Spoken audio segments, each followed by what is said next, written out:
भक्तों, ओम नमः शिवाय। श्री शिवाय नमस्तुभ्यम। जय श्री महाकाल। जी हाँ भक्तों, क्या आपकी भी जो दुकान है, आपका जो व्यापार है वो चल नहीं रहा? आपने बहुत ज़्यादा प्रयास कर लिया, बहुत ज़्यादा आपने लागत लगा दी अपनी दुकान में, लेकिन आपकी दुकान में भीड़ आती ही नहीं है, ग्राहकों का आगमन होता ही नहीं है। तो ऐसा कौन सा उपाय करें कि आपके जो ग्राहक है वो आना शुरू हो जाए, आज इस वीडियो के माध्यम से बताएंगे। आज मैं आपको व्यापार वृद्धि का 2 से 3 उपाय बताने वाला हूँ।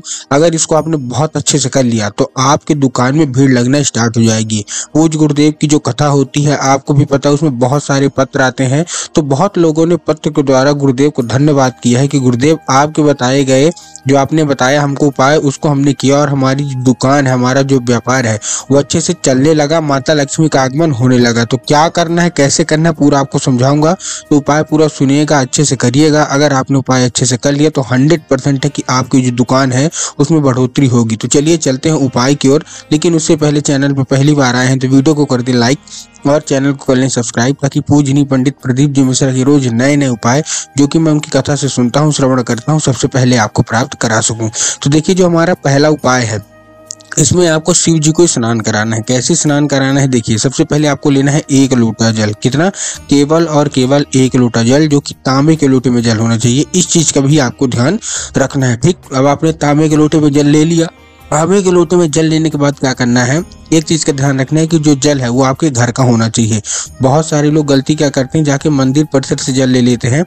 तो आपको मंदिर से जल नहीं लेना, आपको अपने घर से जल लेके जाना है। ठीक, उसमें आपको क्या मिलाना है, 1 समी पत्र, 7 बेलपत्र और 11 चावल के दाने। ध्यान से सुनिएगा, बहुत बड़ा उपाय मैं आपको बता रहा हूँ व्यापार वृद्धि का। आपने 1 समी पत्र लिया। देखिए, जो आप समी पत्र लेंगे, एक आपको भी पता है कि महादेव को अगर आप 56 भोग लगाते हैं, नहीं लगाते कोई दिक्कत नहीं है। अगर आप महादेव को मिष्ठान का भोग लगाते हैं, नहीं लगाते कोई दिक्कत नहीं है। लेकिन अगर आप महादेव को समी पत्र, बेल पत्र, चावल ये सब अर्पित कर देते हैं तो महादेव कितना ज्यादा प्रसन्न हो जाते हैं।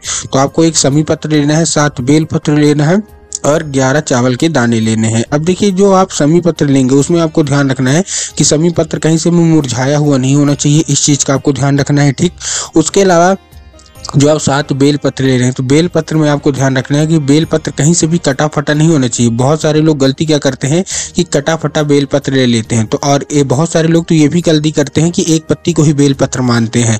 लेकिन आपको ऐसा नहीं करना है। आपको भी पता है कि 3 पत्ती मिलके 1 बेल पत्र बनता है। ठीक, तो आपको 1 बेल पत्र ले लेना है।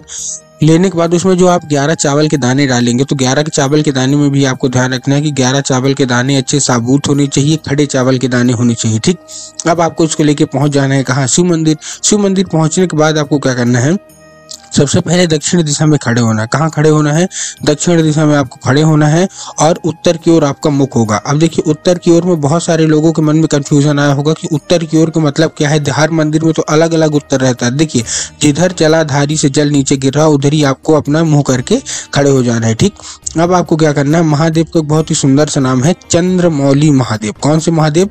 चंद्रमौली महादेव। तो आपको चंद्रमौली महादेव का नाम लेके आपको जो जल है वो शिव जी पे अर्पित करना है। और आपके मन में जो कोई भी इच्छा होगी, जो कोई भी मनोकामना होगी कि हमारा व्यापार चल नहीं रहा, व्यापार वृद्धि हो नहीं रही, वो आपको बोल के चुपचाप आ जाना है घर।